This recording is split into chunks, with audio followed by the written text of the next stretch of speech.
बिस्मिल्लाहिर्रहमानिर्रहीम। अस्सलाम वालेकुम। उम्मीद है सब खैरियत से होंगे। पंजाब टेक्स्ट बुक बोर्ड के जो वेक्टर चैप्टर है, इसके मैं सारे कॉन्सेप्ट्स आपको प्रीवियस वीडियोस में दे चुका हूँ, जिसके लिंक मैं डिस्क्रिप्शन में डाल दूँगा। अब इसकी सॉल्व्ड एग्जांपल्स की तरफ चलते हैं, फिर उसके बाद हम एक्सरसाइज पे चलेंगे और इसके अलावा हम फेडरल बोर्ड और केपीके बोर्ड की भी बुक्स को कवर करेंगे। तो स्टार्ट करते हैं। एग्जाम्पल 2.1 है हमारे पास कि the position of two aeroplanes at any instant are represented by 2 points, point A and point B from an origin in kilometre. आपके पास सपोज ये ओरिजिन पॉइंट है। ओरिजिन पॉइंट से आपके पास एक वेक्टर, यहाँ से एक एरोप्लेन ए का वेक्टर बना हुआ है और उसी से आगे आपके पास फर्दर जो है वो एरोप्लेन बी का वेक्टर जो है वो सॉरी, ये आपके पास रिजल्टेंट आ गया और उसके ओरिजिन से ही आपने दोनों वेक्टर्स जो है वो बनाने हैं। तो ओरिजिन से आपके पास ही एक वेक्टर बी बना हुआ है, ये ओ पॉइंट है, तो ओरिजिन से एक ए पॉइंट और एक बी पॉइंट और उनके ये पोजीशन वेक्टर्स हैं। क्लियर है? तो इस पोजीशन वेक्टर से आपने जो है वो सिंप्लीफाई करना है एरोप्लेन का ए पॉइंट। अब ए पॉइंट की आपके पास जो कोऑर्डिनेट्स हैं वो क्या हैं, वो आप नोट कर लें। ए पॉइंट की कोऑर्डिनेट्स हैं 2, 3 एंड 4 और विद रिस्पेक्ट टू ओरिजिन। और बी पॉइंट के जो कोऑर्डिनेट्स हैं, बी पॉइंट के कोऑर्डिनेट्स क्या हैं आपके पास हैं जी 5, 6 एंड 7। आपने सबसे पहले क्या करना है, पार्ट 1 क्या है देखें। पार्ट 1 है जी what are their position vectors. अब पोजीशन वेक्टर निकालने के लिए आपको ओरिजिन पॉइंट से उस पॉइंट ए और पॉइंट बी का डिस्टेंस पता होना चाहिए। तो position vector of point A जो है वो क्या आएगा, पॉइंट ए का पोजीशन वेक्टर ओ से आप जो निकालेंगे that would be position vector. तो इसकी वैल्यू क्या आएगी, आपने इसको क्या करना है आई जे के में लिखना है। 2i plus 3j plus 4k आपके पास ओ का पोजीशन वेक्टर आ गया। और आपका इसी तरह ओ से बी तक जो आएगा vector that would be position vector of point B. क्योंकि पोजीशन वेक्टर होता क्या है, डेफिनेशन मैंने आपको बताई थी कि पोजीशन वेक्टर आपका ओरिजिन से लेकर उस पॉइंट तक का डिस्टेंस जो है वो होता है। तो पॉइंट बी का ओ बी और ओ ए आ गया। ओ बी क्या आएगा आपके पास 5 ठीक है। ओ बी की वैल्यू आपके पास आई 5 प्लस 6j प्लस 7k। ये आपके पास ए और बी की पोजीशन वेक्टर्स जो हैं वो आ गए विद रिस्पेक्ट टू ओरिजिन। अब हमने सेकंड पार्ट 1 हमारा कंप्लीट हो गया, ये पार्ट 1 था। अब पार्ट 2 में हमने क्या करना है, इसका calculate the distance between the two aeroplanes. अब दो एरोप्लेन्स ए और बी के बीच का डिस्टेंस यानी आपस का डिस्टेंस कैलकुलेट करना है। तो हम इस पॉइंट से एक वेक्टर ड्रॉ करेंगे और ये this is vector A B. तो इस वेक्टर ए बी की वैल्यू हमें कैलकुलेट करनी है। तो हमें सबसे पहले ए बी यूनिट वेक्टर पता होना चाहिए। तो हेड टू टेल रूल अगर आप देखें इस डायग्राम पे, तो हेड टू टेल रूल क्या बन रहा है, ओ से ए तक वेक्टर और उसमें ए बी ऐड करें, vector O A plus vector A B. तो ये हमारे पास इक्वल आता है उसके रिजल्टेंट के ओ से बी तक के। अब हमें ओ ए बी निकालना है, तो हम ओ ए को इधर माइनस कर देंगे।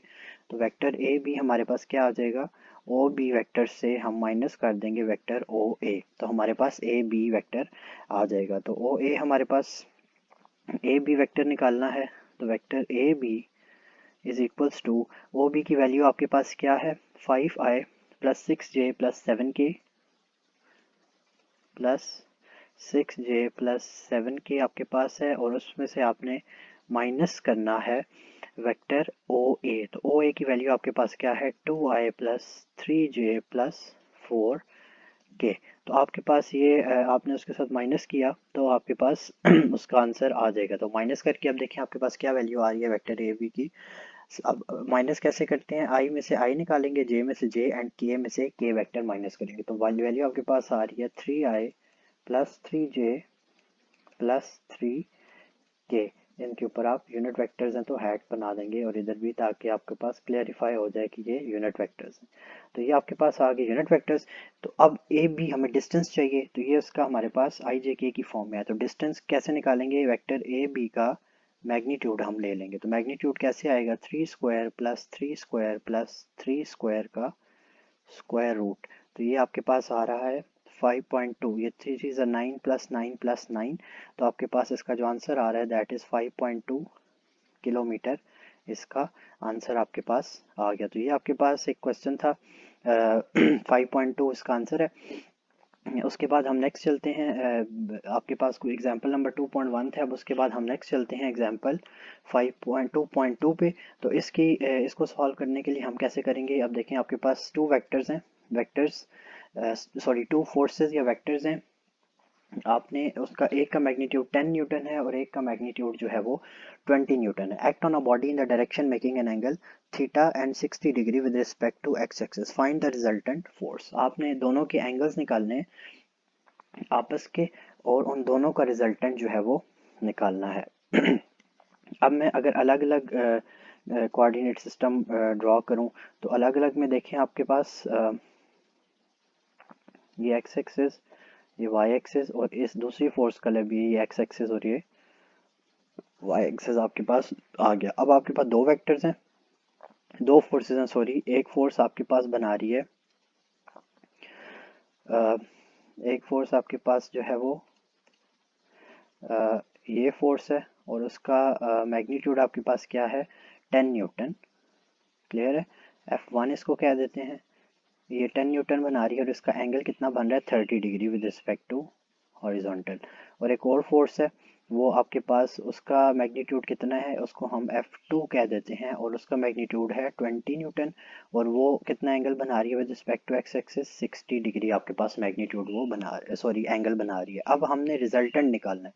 अब ये दोनों फोर्सेस जो हैं ये एक ही सिस्टम के ऊपर एक्ट कर रही हैं, यानी अगर मैं इसको कम्युलेटिव डायग्राम बनाऊं तो ये हमारे पास दोनों फोर्सेस एक ही सिस्टम के ऊपर एक्ट कर रही है, यानी इसी एक्सेस पे यहाँ पे F1 है और इसी एक्सेस पे यहाँ पे F2 है। तो अब एक में बनाने से हमारे पास प्रॉब्लम ये आएगी कि हमें रिजॉल्व करने में समझ नहीं आएगी, तो मैंने अलग अलग बना दिया ताकि आपको रेजोल्यूशन में समझ आ जाए कि इसको रिजॉल्व कैसे करना है। अब हमारे पास जो रिजल्टेंट होता है ना, जो रिजल्टेंट वो होता है R x plus R Y.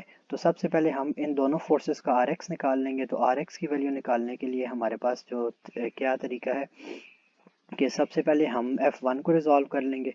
F1 के जो हमारे पास रिजॉल्व किया तो हमारे पास ये F1 cos थीटा बनता है।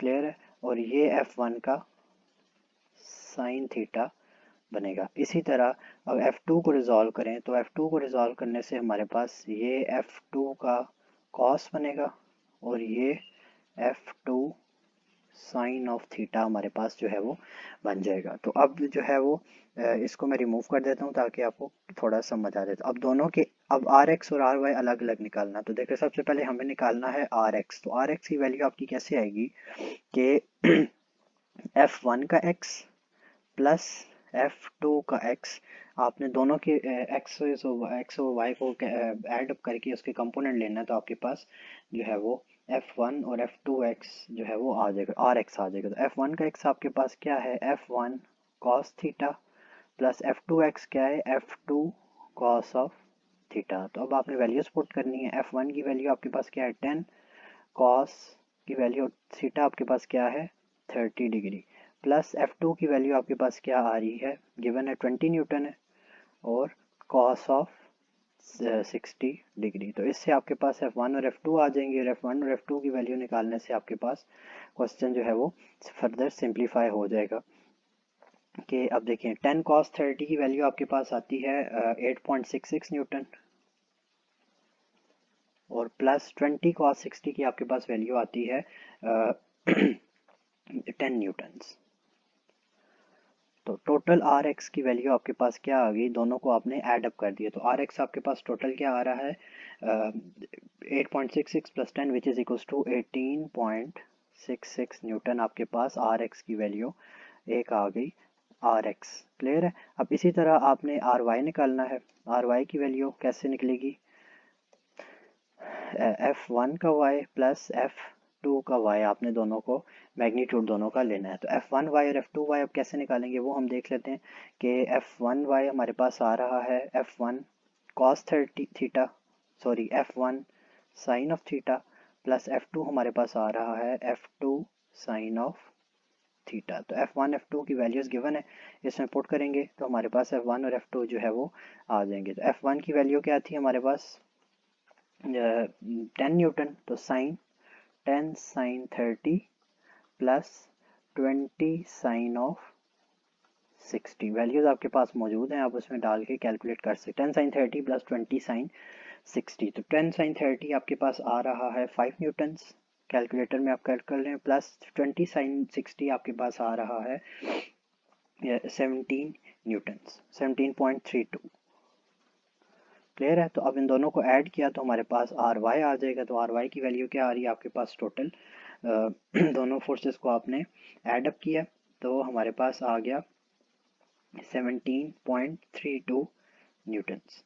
क्लियर है? तो सॉरी आपके पास एक यहाँ पे मिस्टेक हो गई मेरे से, 20 साइन 60 17.32 नहीं आता, 20 साइन 60 आपके पास जो है वो वैल्यू दे रहा है 0.86। नहीं ठीक था, सॉरी मैं आई मिस्टेकन, 17.32 ही आ रहा है। तो आर वाई टोटल आपके पास जो आएगा दैट वाज 22.32 न्यूटन। सॉरी वो कैलकुलेटर में मिस्टेक हो गई थी। तो 22.32 न्यूटन आपके पास आर वाई आ गया। अब आर एक्स और आर वाई आ गए तो आपके पास टोटल रिजल्टेंट फोर्स कैसे आएगी, आर एक्स का स्क्वायर प्लस आर वाई का स्क्वायर होल अंडर रूट आप लेंगे तो आपके पास जो है वो कैलकुलेट हो जाएगा। तो अब इसमें आपने वैल्यूज पुट कर देनी है, मैं इसको यहाँ पे कर रहा हूँ ताकि सिंप्लीफाई होके इजी आपको समझ आ जाए। तो आप देखें आर की वैल्यू आपके पास क्या आएगी, अंडर रूट के अंदर आपने वैल्यू पुट कर दी, R x 18.66 plus R y आपके पास क्या आएगा 22.32 न्यूटन का स्क्वायर। तो ये आपके पास स्क्वायर रूट लेके आपके पास टोटल 29 न्यूटन आंसर जो है वो फोर्स का या रिजल्टेंट फोर्स का आ गया। ठीक हो गया? तो आपके पास आर की वैल्यू क्या आ गई रिजल्टेंट फोर्स की, 29.29 न्यूटन फोर्स। अब इसी तरह लास्ट चीज़ आपने क्या करनी है, फाइंड द रिजल्टेंट फोर्स और उसका एंगल निकालना है। तो एंगल निकालने के लिए आप थीटा अप्लाई करते हो।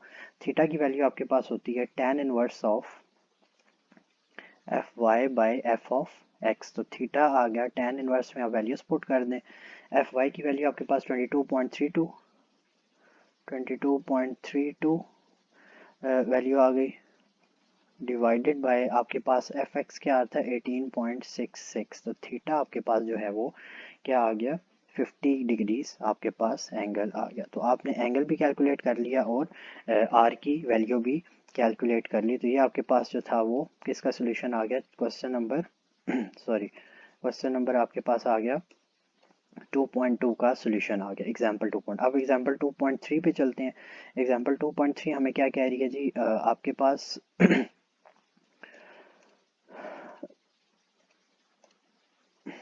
find the angle between two forces of equal magnitude when the magnitude resultant is also equal to the magnitude of either of these forces। ठीक हो गया, दो फोर्सेस हैं उनका मैग्नीट्यूड इक्वल है तो उनके बीच में एंगल कैलकुलेट करना है। अब इसको सॉल्व करने के आपके पास दो तरीके हैं। आपने दो फोर्सेस बनानी है एक्स और वाई एक्सिस पे।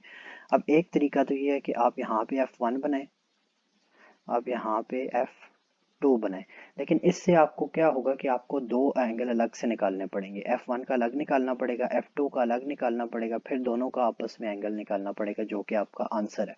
तो बजाय इसके आप क्या करें कि आप आप जो है वो एक एक्सिस बनाएं और आप एक फोर्स को जो है वो पहले ही F1 को इस पे ले लें, आपकी अपनी मर्जी है। आप F1 यहाँ पे बना लें ताकि वो एक्सिस पे आ जाए, यहाँ पे F2 बना लें। अब आपको सिर्फ एक एंगल कैलकुलेट करना पड़ेगा, ये थीटा जो आंसर होगा, क्योंकि F1 ऑलरेडी आपका एक्स एक्सिस पे मौजूद है। तो आपको ये काम करने से आपके पास आसानी हो जाएगी। तो आपने F1 को एक्स पे बना लिया, F1 2 को वाई और एक्स के दरमियान बना के एक एंगल अब आपको कैलकुलेट करना पड़ेगा। तो सिंप्लीफाई करते हैं जी, कैसे करना है। हमारे पास F1 और F2 है।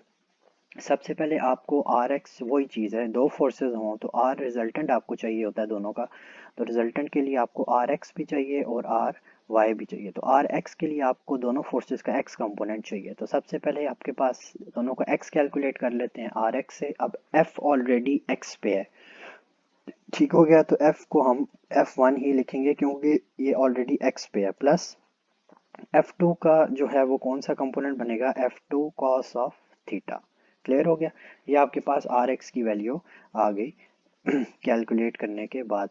आर एक्स आ गया। अब उसके बाद आपने क्या करना है आर वाई निकालना है। तो आर वाई की वैल्यू देखें क्या आएगी। अब f1x पे है, इसका y पे कोई कंपोनेंट नहीं बन रहा, तो इसका y कंपोनेंट 0 हो जाएगा, प्लस f2 का y कंपोनेंट क्या बनेगा, f2 साइन ऑफ थीटा। तो ये आपके पास एफ आर वाई की वैल्यू आ गई, that is f2 sine of theta. Clear है। तो आर वाई एक्स और आर वाई आ गए अब आपके पास। अब आपने क्या करना है रिजल्टेंट की वैल्यू निकालनी है, लेकिन इसमें एक चीज़ आपने ध्यान रखनी है। अब उसने सिचुएशन क्या दी है आपको कि रिजल्टेंट की वैल्यू निकालने के लिए उसने कहा है कि दोनों फोर्सेस का मैग्नीट्यूड इक्वल कंसिडर करना है। इक्वल का क्या मतलब है कि F1 इक्वल टू F2 होगा और उनका जो रिजल्टेंट होगा वो भी एक सिंग उन दोनों फोर्सेस के किसी वैल्यू के इक्वल होगा। मींस ये सारी फोर्सेस आर की यानी F1 F2 के इक्वल है और वो दोनों कॉमन लेके हमने एक F कर दिया, और उसका जो रिजल्टेंट होगा that would be also equal to इन कोई भी इन फोर्सेस का। तो ये रिजल्टेंट की वैल्यू भी इन तीनों फोर्सेस के इक्वलेंट आएगी, तो हमने आर कंसिडर कर लेना है F1 को। तो अब हम सिंपली क्या करेंगे, आर का रिजल्टेंट का फार्मूला लगाएंगे। तो R x square plus R y square, R x का स्क्वायर प्लस आर वाई का square that is F2 sine theta का होल स्क्वायर। तो आर एक्स और आर वाई का स्क्वायर हमने लगा के और अंडर रूट के अंदर ये वैल्यू सारी लिख दी हैं। तो अब हमने सिंप्लीफाई करना है वैल्यूज़ पुट करने के लिए। तो हम क्या करेंगे, वैल्यूज़ कैसे निकालते हैं यहाँ पे कर लेता हूँ मैं, ताकि आपको समझ आ जाए कि आर की वैल्यू अब क्या आएगी। स्क्वायर रूट उधर जाएगा तो आर स्क्वायर हो जाएगा। तो आर स्क्वायर को भी हम क्या कह देते हैं एफ, क्योंकि हमने खुद ही कंसिडर किया है क्वेश्चन के अकॉर्डिंग कि एफ जो है वो आर के इक्वल है और F1 F2 भी सारे आर के इक्वल हैं। तो हमने क्या किया, एफ आर की जगह मैंने एफ लिख दिया और अंडर रूट उधर जाके स्क्वायर बन गया। तो एफ स्क्वायर हो गया हमारे पास ये, और सारी वैल्यूज़ को हमने क्या कर दिया एफ प्लस, यानी F1 F2 को भी हम एफ ले लेंगे। F1 F2 कॉस थीटा का square plus F sine theta का स्क्वायर। ये आपके पास जो है वो फॉर्मेशन बन गई। अब यहाँ पे देखिए आपके पास ये f plus F cos theta का होल स्क्वायर बन रहा है, तो इसको पहले हम स्क्वायर ओपन कर लेते हैं और f plus F cos of theta आपके पास आ रहा है। तो अब स्क्वायर ओपन किया तो ये f से मल्टीप्लाई होके F square plus F square cos theta plus again F square cos theta plus F square cos square theta. ये आपके पास जो है वो इसकी वैल्यू आ गई इस तरह। तो ये चीज़ अब देखें आपके पास सिंप्लीफाई जब आप इसको करेंगे तो आपके पास ये क्या बन रहा है, F square plus 2f square cos theta plus F square cos square theta. Clear हो रहा है। अब आपके पास ये आपको आइडिया हो गया होगा कि हमने किस तरह किया है, हमने सिंप्लीफाई किया है इसको, और आगे हमारे पास एफ स्क्वायर, और यहाँ पे अब इसको पुट करेंगे ये सारी वैल्यू आ जाएगी इसकी। ये सारी वैल्यू अब मैं यहाँ से इसको रिमूव कर रहा हूँ, तो मैं डायरेक्ट इसका आंसर लिख रहा हूँ। यहाँ पे स्क्वायर की जगह तो हमारे पास क्या आ जाएगा, F square plus 2f square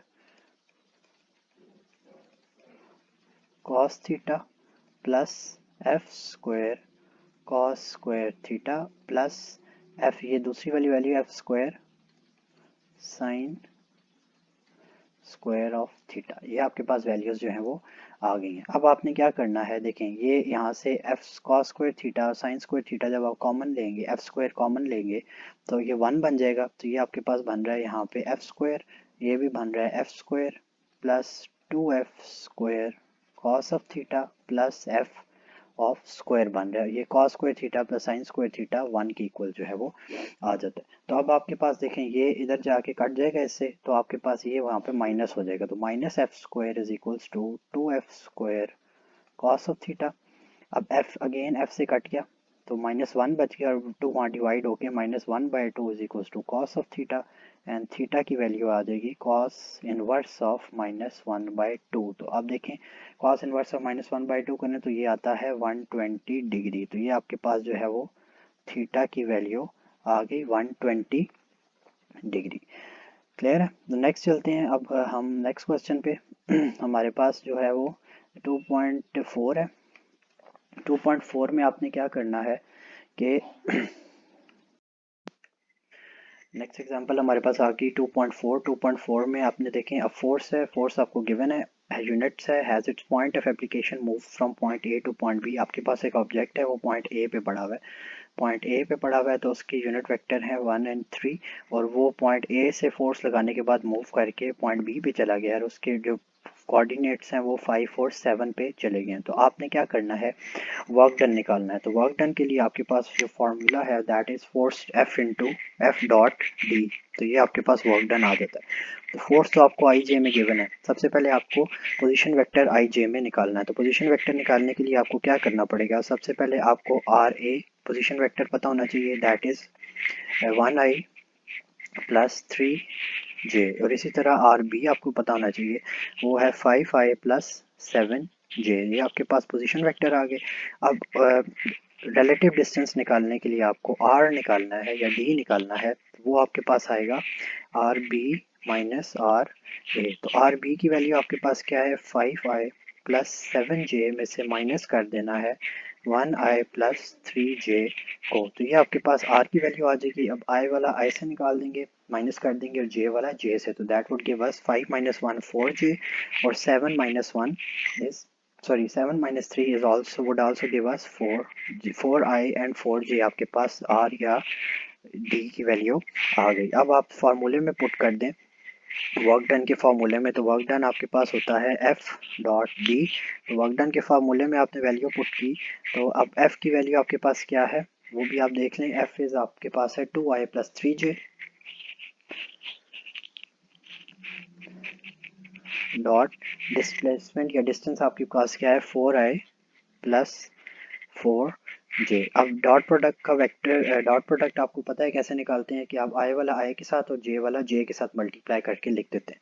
तो 2 4s are 8 और बीच में प्लस का साइन, एंड 3 4s are 12। तो i से मल्टीप्लाई होगा तो ये 1 हो जाता है, i dot i is equals to 1, और j डॉट j भी 1 की इक्वल हो जाता है, तो वो लिखने की ज़रूरत नहीं है। तो 8 प्लस 12 आपके पास टोटल आ गया 20 यूनिट्स, और ये किस चीज़ का आंसर आया, वर्क डन का। तो आपके पास जो है वो वर्क डन का आंसर आ गया 20 यूनिट्स। ये आपके पास सिंपल सी एग्जांपल 2.4 थी।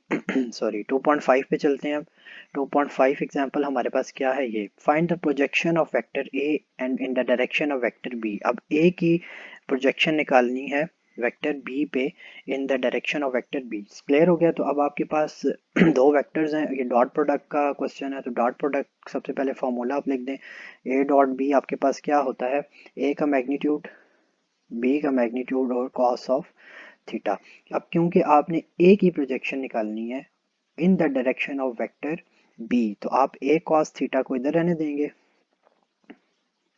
और b को यहाँ पे डिवाइड कर देंगे, तो ये आपके पास a cos ऑफ थीटा आ जाएगा, यानी a की प्रोजेक्शन ऑन b।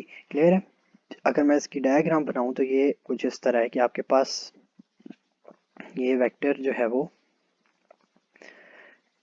a अगर हो और ये वेक्टर b हो। अब a की प्रोजेक्शन b पे मतलब है a का वो कंपोनेंट जो b के ऊपर अपना b के ऊपर आ रहा है। तो a का जो कंपोनेंट आ रहा है b के ऊपर that is a cos of theta और ए साइन ऑफ थीटा। तो आप देखें ए का जो बी की डायरेक्शन में कंपोनेंट आ रहा है that is a cos of theta. तो आप ए कॉस ऑफ थीटा की जो वैल्यू है वो कैलकुलेट करने के लिए ए कॉस थीटा को एक तरफ कर दिया और ए बी को एक तरफ कर दिया। तो अब आपने सिंपली क्या करना है, वैल्यूज पुट करनी है। अब आपको जो है वो बी का सबसे पहले मैग्नीट्यूड चाहिए, तो बी का मैग्नीट्यूड निकालने के लिए आपने क्या करना है, बी की वैल्यूज जो गिवन है 3 का स्क्वायर प्लस माइनस 4 का स्क्वायर प्लस माइनस 12 का square and whole square root, इसके अंदर वैल्यू आ जाएगी। तो अब आपने ए और बी की वैल्यूज निकालनी है। तो बी का मैग्नीट्यूड आपके पास क्या आया, टोटल कैलकुलेटर में आप पुट करें तो दैट इज 13। तो ये 13 आपने जो है वो इधर पुट कर देना है। तो ऊपर ए और बी वेक्टर्स जो है वो एज इट इज आ रहे हैं और नीचे b का 13 जो है वो वैल्यू आ रही है। तो अब आपने वैल्यूज पुट करनी है, तो आपके पास आंसर क्या आएगा, a डॉट बी क्या है आपके पास, vector a is 2i plus 3j, sorry 2i minus 8j values मैं पुट कर रहा हूँ ए कॉस ऑफ थीटा निकालने के लिए। तो ए बी की वैल्यू क्या है, 2i minus 8j plus k. Dot B था तो बी का वेक्टर मैग्नीट्यूड क्या आएगा, 3i plus 4 sorry minus 4j, 3i minus 4j and minus 12k whole divided by B का मैग्नीट्यूड दैट इज 13। तो ये आपके पास जो है वो, अब ऊपर देखें ए और बी आपस में डॉट प्रोडक्ट हो रहे हैं। तो डॉट प्रोडक्ट में अभी हमने देखा है कि ए को ए के साथ, बी को बी के साथ मल्टीप्लाई, ओ सॉरी आई को आई के साथ, जे को जे वाले के साथ, के को के वाले के साथ हम मल्टीप्लाई करके लिख देते हैं। तो ऊपर हमारे पास क्या आ रहा है, मल्टीप्लाई करके 2 इंटू 3, आई वाला आई के साथ, बीच में प्लस का साइन, जे वाला जे के साथ, बीच में प्लस का साइन, के वाला के के साथ, 1 इंटू 12 होल डिवाइडेड बाय आपके पास 13 आ गया। तो ये आपके पास ए कॉस थीटा की वैल्यू आ रही है sorry 26 by 13 which is equals to 2। तो ये आपके पास आंसर जो है वो आ गया ए की प्रोजेक्शन ऑन बी का। तो ये आपका सिंपल सा एक आंसर था। उसके